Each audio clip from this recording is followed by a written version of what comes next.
So if you start just by getting on your hands and knees and just go into your cat cow, right? So remember your arms are straight,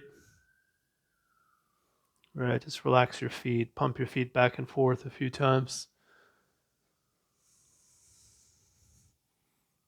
right? So you can do your feet either way, heels pressing down as you arch or heels pulling up as you arch.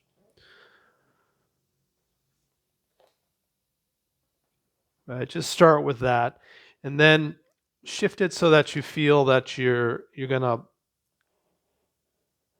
arch and pull your heels down and away. So you're stretching your Achilles tendon.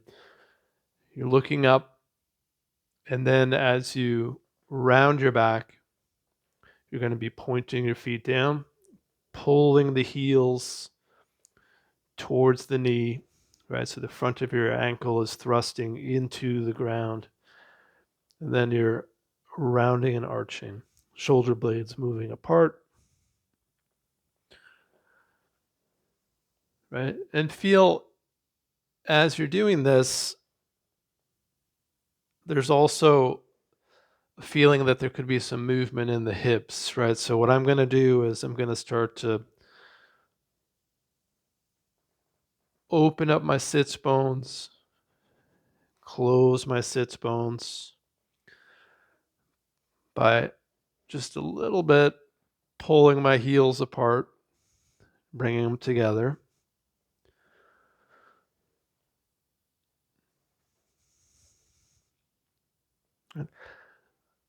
Don't need to get too concerned if you do it one particular way or the other. The key is that you start to use the feet a little bit as you make these movements, right? Feet, remember, connect to the spine, right? So then you could, if you want, try something else. You could have your legs behind you. You could put your hands here and you could use your feet a little bit. Again, just kind of thrusting or doing different things with the heels. I'm connecting my hands to my feet, right? It's a good stretch. You could use it for strengthening your quads a little bit too, as well as your core. Right. So, but I'm interested in you starting to explore is how you could use that feeling of arching and rounding to help you with your Tai Chi sinking, right? So open up the hips a little bit. So as I go down, doing this sinking motion, right? What I'm doing is I'm rotating my hip joints inward, right? So my pelvic floor is opening, my sits bones are moving apart, right? At the same time, I am pulling my heels into the ground, right? So I'm pulling my heels into the ground so I feel like I am lengthening my Achilles tendon. Of course, it's not really lengthening a lot, but what I'm doing is I'm getting some stretch tension into it as I go down. So though my legs are moving apart, I'm turning them, my femur, my thigh bone, I want to go like this, right? So if I exaggerate the arch, it's like I'm doing this, right? And then I'm like this, right? Like we just did the cat cow. But of course, we're not going to do this because that would be ridiculous. We want is for our spine basically to be mostly straight, but there's a little bit of an arching, a bowing, as we would call it, that occurs, right? So here I'm bowing a little bit, heels, and then I start to release the heels, ankle thrust forward, hip goes into the socket, femur, thigh bone rotates out,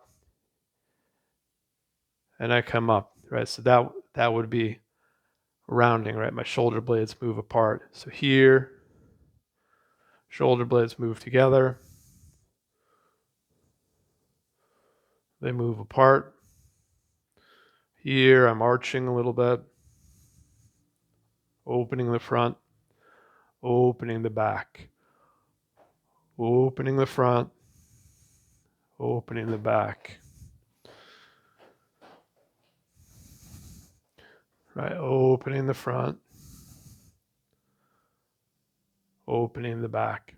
Right, so this will become the basis of your silk reeling pattern. Right, so that you'll start to get the hip and the spine and the feet all linking up.